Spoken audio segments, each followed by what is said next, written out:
Hi అందరికీ నమస్కారం. గత ఎపిసోడ్లో రామం పెళ్ళికని వెళ్ళిన శ్రీరామ్ తాగి వస్తాడు. ఆ తాగిన శ్రీరామ్కి మజ్జిగ అందిస్తూ ఉంటుంది.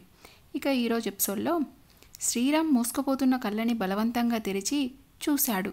తన మీదిగా వంగిన మైథిలి పొడవాటి జడలోని మల్లెలు వెదజల్లుతున్న సుమధుర పరిమళం ఆమె శరీరం నుంచి వస్తున్న సువాసనలకు జతకట్టి అతనిలోని కోరికలను రెచ్చగొట్టాయి. అంతే, ఆమెను బలంగా వాటేసుకున్నాడు. పూల చెండు లాంటి ఆమె స్పర్శ అతడినేవో లోకాలకు తీసుకుపోయింది. బలవంతంగా అణుచుకున్న కోరికలు ఒక్కసారిగా పడగవిప్పాయి. ఆమెను తనలోకి పొదుపుకుంటూ ముద్దుల వర్షం కురిపించాడు. బావా, ఏంటిది, నన్నొదిలిపెట్టు, భయంతో తోసేస్తూ అంది మైథిలి. అతడు తన పట్టు వదలలేదు. ప్లీజ్ మైథిలి, కాదనకు, ఎలాగో కాబోయే భార్యాభర్తలమే కదా, అయితే మాత్రం ఈ తొందరపాటు మంచిది కాదు, అతడిని విడిపించుకుంటూ అంది మైథిలి. ఆమె మెదడంతా శూన్యంగా మారిపోయింది హఠాత్ సంఘటనకు. ఆమె పెనుగులాడుతున్న కొద్దీ శ్రీరామ్లో కాంక్ష ఉధృతమైంది.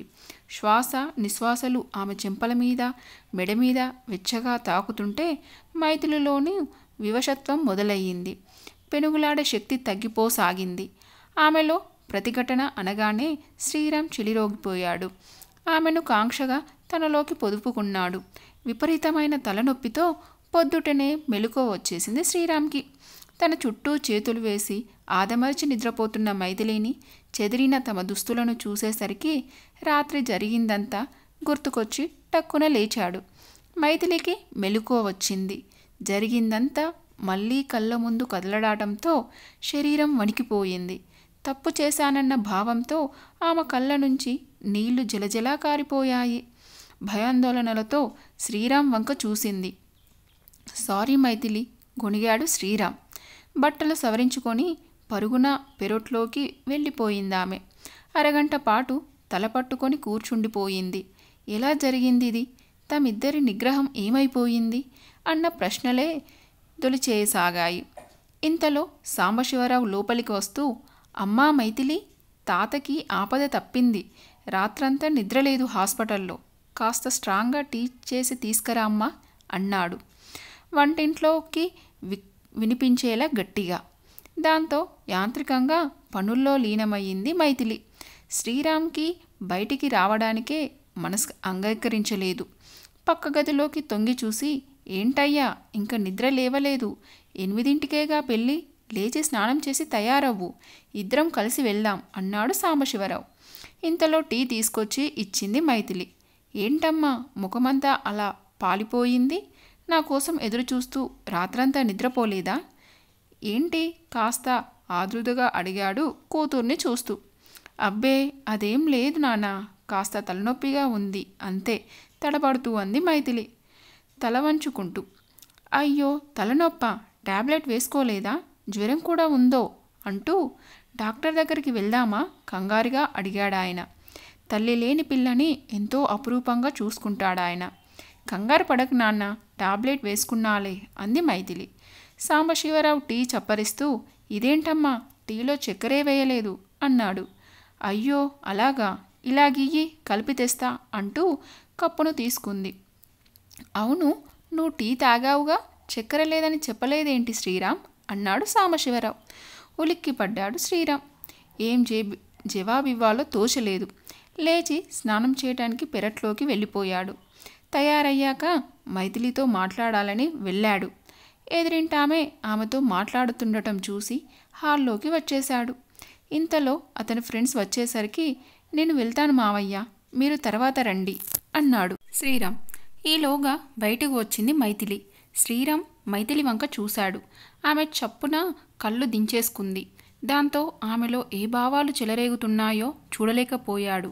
వెళ్ళొస్తా మైథిలి అన్నాడు శ్రీరామ్. తలెత్తింది మైథిలి. ఆమె కళ్ళల్లో కోటి ప్రశ్నలు.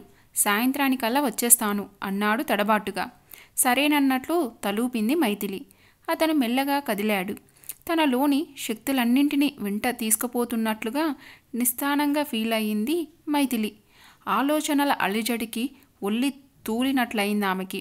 అరెరే, ఏమైందమ్మా ఆతురతగా అడిగాడు సాంబశివరావు. ఏం లేదు నాన్న, కాసేపు పడుకుంటాను అంటూ మరో మాటకి ఆస్కారం ఇవ్వకుండా గదిలోకి వెళ్ళిపోయింది మైథిలి. రాత్రంతా నిద్రపోకుండా ఎదురుచూస్తూ కూర్చుందేమో అనుకుంటూ నేనలా పొలం వెళ్ళొస్తానమ్మా అని చెప్పేసి కదిలాడతను. ఆ పనులన్నీ అయ్యాక అట్నుంచటే పెళ్ళికెళ్ళొచ్చు అనుకుంటూ తలుపులు మూసేసి మంచం మీద పడి వెక్కి వెక్కి ఏడ్చింది మైథిలి చాలాసేపటి వరకు. దుఃఖ తీవ్రత తగ్గాక కాస్త తేలికైంది ఆమెకు మనసు.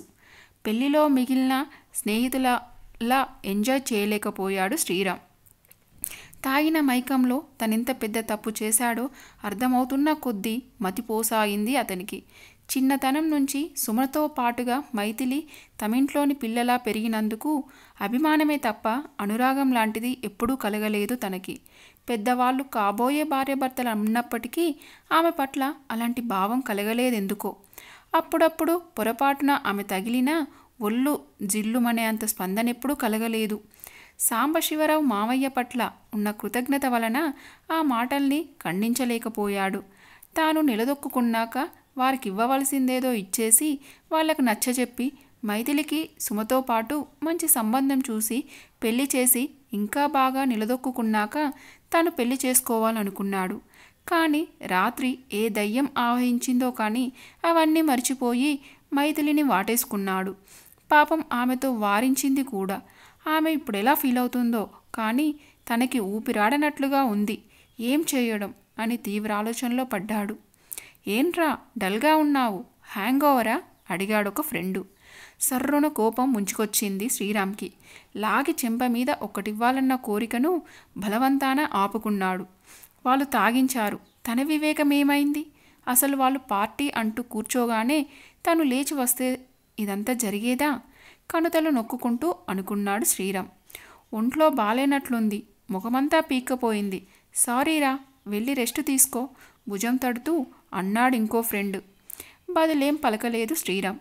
పెళ్ళంతా అయ్యే వరకు ముళ్ళ మీదే ఉన్నట్లు ఉన్నాడు. ఇంతలో తల్లి దగ్గర నుంచి ఫోన్ వచ్చింది. ఎప్పట్లా మాట్లాడలేకపోయాడు.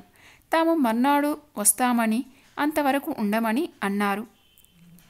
జరిగిందంతా చెప్పి క్షమాపణ అడిగితేనో తనను క్షమించేసి మైథిలితో ముడిపెట్టేస్తారేమో.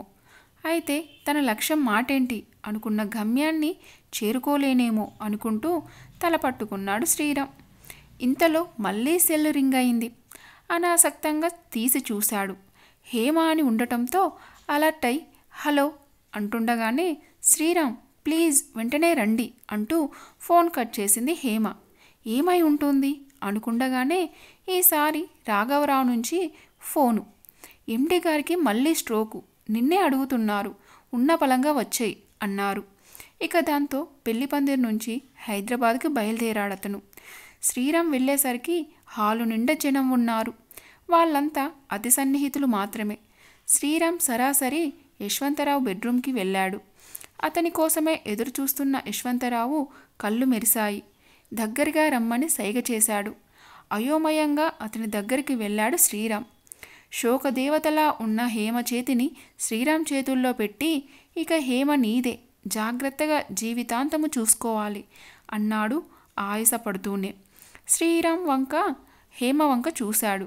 అతని భావం గమనించి ఈ విషయమే మీతో మాట్లాడాలన్నది. నాకు పెళ్ళిష్టమే, మరి మీకు అడిగింది.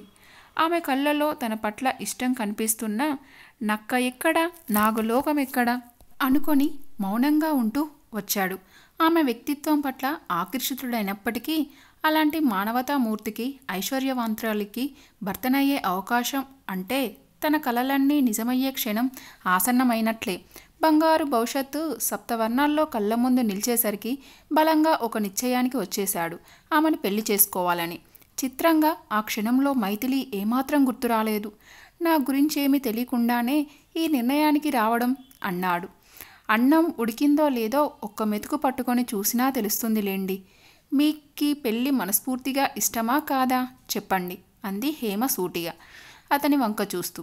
శ్రీరామ్ ఇక ఆలస్యం చెయ్యలేదు. నాకీ పెళ్ళి ఇష్టమే, హేమని నా ప్రాణాల కన్నా ఎక్కువగా చూసుకుంటాను అన్నాడు యశ్వంతరావుతో. ఆ మాట వినడం కోసమే ఆగినట్లున్న అతని ప్రాణాలు ఆ క్షణమే అనంతవాయువులో కలిసిపోయాయి. ఇక ఆ క్షణం నుంచే పూర్తి బిజీగా మారిపోయాడు శ్రీరామ్. యశ్వంతరావు అంత్యక్రియలు మొదలుకొని దశదిన కర్మల వరకు కనీసం ఇంటికి ఫోన్ చేసేంత వ్యవధి కూడా లేకుండా పనుల్లో కూరుకుపోయాడు. ఆ తర్వాత బిజినెస్ ట్రాన్సాక్షన్లతో రోజులు ఎలా పరుగులు తీస్తున్నాయో తెలియకుండా పోయింది. తండ్రి పోయిన సంవత్సరంలోగా పెళ్లి చేస్తే కన్యాదాన ఫలితం ఆ మరణించిన వారికి దక్కుతుందని హేమ బంధువులు చెప్పడంతో ఆర్భాటాలేవి లేకుండా శ్రీరామ్ హేమల వివాహం జరిగిపోయింది. వరుడు తరపు వాళ్ళెవరూ రాలేదేంటి అని చాటుగా కొందరు అనుకున్నారు. ఎదురుగా అడిగే ధైర్యం లేకపోవడం వల్ల. శ్రీరామ్ అన్నట్లే మేనరికాన్ని కాదన్నందుకు వాళ్ళు అలిగారు అంతే అంది అని సర్ది చెప్పేయడంతో మరెవరూ ప్రశ్నించలేదు. పెళ్లి తర్వాత కలవకపోతారా అనుకున్నారు. తనెంతో ప్రేమిస్తున్న హేమతో కోరుకున్న సంపన్న జీవితం దొరికిన సంతృప్తి వల్ల శ్రీరామ్కి రోజులు క్షణాల్లా దొర్లిపోసాగాయి. ఒకసారి మనమిద్దరం మీ ఊరెళ్ళి పెద్దవాళ్ల ఆశీర్వాదం తీసుకుందాం, ఇప్పటికే ఆలస్యమైంది అంది హేమ. వద్దు హేమ, వాళ్ళు ఆవేశంలో ఏదన్నంటే తట్టుకోలేవు నువ్వు. నేను పెళ్ళి నచ్చచెప్పి వాళ్ళని మన ఇంటికి తీసుకొస్తాను సరేనా అంటూ నచ్చచెప్పాడు. కానీ వెళ్ళే ప్రయత్నమే చేయలేదు. పెళ్ళై 3 నెలలైపోయింది. ఇంకెప్పుడు వెళ్ళేది అంటూ హేమ వెంటబడేసరికి వెళ్ళక తప్పలేదు శ్రీరామ్కి. గుమ్మంలో అడుగుపెట్టిన శ్రీరామ్ని చూస్తూనే, ఏం నాయనా, ఇన్ని రోజులకు గుర్తొచ్చామా? ఏ మొహం పెట్టుకొని వచ్చావురా? ఈసారి ఎవరిని నట్టెంట్లో ముంచుదామని వచ్చావు? అసంతంతగా ఎలా మారిపోయావు అంటూ ఏడ్చేసింది లక్ష్మి. అప్పటికే పెళ్లి విషయం విని ఉండటం వల్ల. నువ్వుండు రే శ్రీరామ్, అంత అర్జెంటుగా వేరే అమ్మాయిని కట్టుకోవలసిన పరిస్థితి ఏం వచ్చిందిరా అనునయంగా అడిగాడు విష్ణుమూర్తి. ఇంతలో సాంబశివరావు పరుగున వచ్చాడు మైథిలిని తీసుకొని. శ్రీరామ్, నువ్వు పెళ్లి చేసుకున్నావని తెలిసి నిర్ఘాంతపోయాం. నీ గురించి తెలుసు కాబట్టి అలా ఎందుకు జరిగిందోనని ఆలోచనలో పడ్డాం. ఆ పెళ్లి జరిగితే జరిగింది, కానీ నా బిడ్డ గొంతు కోయకు, దాని మెల్లోనూ 3 ఊళ్ళు వేసి మా పరువు నిలబెట్టు అన్నాడు ప్రాధేయపడుతూ. మావయ్య, మరోలా అనుకోవద్దు. మైథిలిని పెళ్లి చేసుకోలేను. తనకేదైనా మంచి సంబంధం చూడండి. ఆమె పెళ్లికి ఎంత ఖర్చైనా భరిస్తాను. మీరు మాకు ఖర్చు చేసిందంతా వడ్డీతో సహా ఇచ్చేస్తాను. కానీ ప్లీజ్ పెళ్లి చేసుకోమని మాత్రం బలవంతం చెయ్యకండి అన్నాడు గుండు దిటవు చేసుకుంటూ. మైథిలికి కళ్ళు చీకట్లు కమ్మాయి. సాంబశివరావు షాకు తిన్నట్లు నోట మాట లేకుండా నిలబడిపోయాడు. లక్ష్మి ఒక్క ఉదుటున లేచి శ్రీరామ్ చెంపల్ని ఎడాపెడా బలంగా వాయించింది. దుర్మార్గుడా, పెళ్లి చేసుకునే ఉద్దేశం లేనివాడివి దాని జోలికెందుకు వెళ్ళావురా? నీ అంశాన్ని కడుపున మోస్తుందిరా ఆ పిచ్చి తల్లి. నీ మీద నమ్మకంతో నువ్వొచ్చి పెళ్లి చేసుకుంటావనే ఇంకా నమ్ముతుందిరా. ఆ అమాయకురాలికి అన్యాయం చేస్తే పురుగులు పడి చస్తావు అంటూ తిట్టసాగింది. నిర్ఘాంతపోయాడు శ్రీరామ్. ఏనాడు తిట్టని తల్లి తిడుతుంటే ఆ తిట్లకు తను అర్హుడే అన్నట్లు తలొంచుకున్నాడతను. వాడేం అన్యాయం చేయలేడులే, మైథిలిని పెళ్లి చేసుకుంటాడులే నచ్చ చెప్పపోయాడు విష్ణుమూర్తి. ఉలిక్కిపడ్డాడు శ్రీరామ్. మైథిలిని పెళ్లాడితే హేమకు తెలియకుండా ఉంటుందా? అసలే అన్యాయాలని అబద్ధాలని సహించదు. తమ పెళ్లికి ముందే జరిగిన విషయాన్ని దాచినందుకు క్షమించదు. తనను మెడబట్టుకొని గెంటించడమే కాదు, కటకటాల వెనక్కి పంపించగలదు. అంతటి సామర్థ్యం ఉన్నదే. చిన్నతనం నుంచి పేదరికం వల్ల ఎన్నో అవమానాలను ఎదుర్కొన్నందున డబ్బు బాగా సంపాదించి తన వాళ్ళను సుఖంగా ఉంచాలనుకున్నాడే కానీ దేశ విదేశాలు తిరగాలని ఉవ్వుళ్ళూరాడు. అవన్నీ నిజం కాబోతున్న తరుణంలో ఇప్పుడు వీళ్ళ మాటలకు లొంగి సెంటిమెంట్ అంటూ తల ఊపితే ఆ కలలన్నీ కరిగిపోతాయి. ఐశ్వర్యపు తీయదనాన్నింకా ఆశాంతం రుచి చూడకముందే ఎలా దూరం చేసుకోవడం? ఇప్పుడేదో విధంగా ఈ సమస్యను దాటగలిగితే తర్వాత తన వాళ్లకు నచ్చచెప్పి తన దగ్గరికి రప్పించుకోవచ్చు. అందుకోసం ఇప్పుడు రాక్షసుడిలా బిహేవ్ చేయక తప్పదు అనుకుంటూ, మైథిలి గర్భానికి నేనే కారకుడినా? ఆమె అబార్షన్ చేయించి మరో సంబంధం చూడండి, ఎంత ఖర్చైనా ఇస్తాను, కానీ నన్ను పెళ్లి చేసుకోమని వేధించకండి అన్నాడు కటువుగా. అంతా నిర్ఘాంతపోయారు. మైథిలి గుండెలు మండిపోయాయి. పరుగున అతని ముందుకు వచ్చి బలంగా చాచి చెంప మీద ఫడేల్మంటూ కొట్టింది. శ్రీరామ్ మీద ఈగనైన వాలనివ్వని మైథిలి అతడిలా కొట్టగానే సాంబశివరావు ఆమెను లాగేస్తూ, నీకేం మతిపోయిందా అని కూతుర్ని వారిస్తూ, నాయనా, ఇవి చేతులు కావు, కాళ్ళనుకో, నా బిడ్డకు అన్యాయం చేయకు అంటూ శ్రీరామ్ చేతులు పట్టుకున్నాడు. మీ బిడ్డ కాలు జారితే మధ్యలో నేను చేసిన అన్యాయం ఏముంది? మనసు రాయి చేసుకొని అన్నాడు చెంప తడుముకుంటూ. కాలు జారింది ఎవరితో? ఈ తప్పులో నీ ప్రమేయం ఏం లేదా? నిప్పులు కక్కుతూ అడిగింది మైథిలి. సరే, నా వల్ల తప్పు జరిగింది అంటున్నారుగా, ప్రాయశ్చిత్తంగా డబ్బి పారేస్తాను. అబార్షన్ చేయించి మరో పెళ్లి చేసేయండి అన్నాడు శ్రీరామ్. డబ్బు తెచ్చిన అహంకారంతో మాట్లాడకురా, ఆ పిల్ల ఉసురు తగిలే నాశనమైపోతావు అంది లక్ష్మి కోపంగా. బాబు, వాళ్ళ మాటల్ని పట్టించుకోకు. మైథిలి మెల్లో 3 ముళ్ళు వేశాక నా ఇంట్లోనే ఉండనియ్యి, సరేనా? నీ కాళ్ళు పట్టుకుంటాను.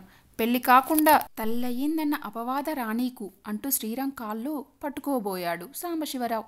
గబాల్న శ్రీరామ్ పక్కకు జరిగేసరికి గుండె పట్టుకొని నేల మీద వాలిపోయాడు. నాన్నా అంటూ మైథిలి, అన్నయ్య అంటూ లక్ష్మి అతడి దగ్గరికి వెళ్ళి లేవదీసేసరికి అతడు తల వాల్చేశాడు. ఒక్కసారిగా అంతా గొల్లుమన్నారు. 1000 వోల్ట్ల షాకు తగిలినట్టుగా శ్రీరామ్ తల దిమ్మెక్కి పోయింది. నలుగురూ చేరి తనని నిలదీసి మైథిలి మెల్లో 3 ముళ్ళు వేయించి జరిగిన అన్యాయాన్ని సవరిస్తారని స్ఫురించి వెంటనే గుండెను పాషాణంగా మార్చుకొని చరచరా బయటికెళ్ళి కార్ స్టార్ట్ చేశాడు. ఆ తర్వాత తన వాళ్లతో మాట్లాడాలని, క్షమాపణ వేడుకోవాలని అతడు చేసిన ప్రయత్నాలన్నీ విఫలమే అయ్యాయి. మా కొడుకు చచ్చాడని తర్పణాలు వదిలేశాం అని వాళ్ళు అనేసరికి బాధ, కోపం ముందుకొచ్చాయి. వాళ్ళకేనా అంత పంతం అనుకుంటూ హేమ ఎన్నిసార్లు నచ్చచెప్పినా వినిపించుకోలేదు.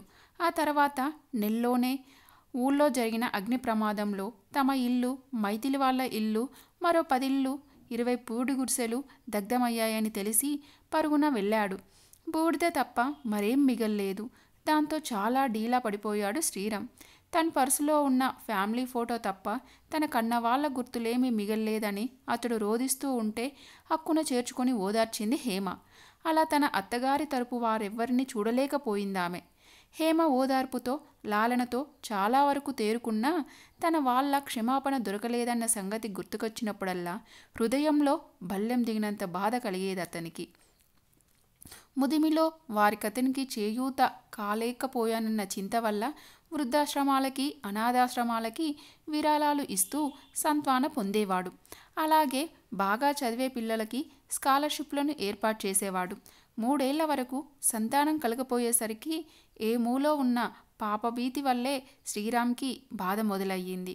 ఆ తర్వాత హేమ నెల తప్పేసరికి ఉబ్బి తబ్బిప్పు అయ్యాడు. ఆ సంతోషం మరుసటి నెలలోనే ఆవిరయ్యింది. గర్భస్రావం జరగడంతో పూజలు, నోములు అధికం చేశాడు. హేమ తిరిగి గర్భవతి అయింది. అతనికి తన తల్లి మీదున్న ప్రేమను గుర్తించడం వల్ల అతని దగ్గరున్న ఫోటోలోని లక్ష్మిని తదేకంగా చూసేది. అలా చూస్తే వారి పోలికలే సంతానానికి వస్తాయని ఎవరో చెప్పడం వల్ల. 3 నెలల తర్వాత హేమ్ బాత్రూంలో కాలు జారుపడి పడిపోవడం వల్ల మళ్ళీ అబార్షన్ అయ్యింది.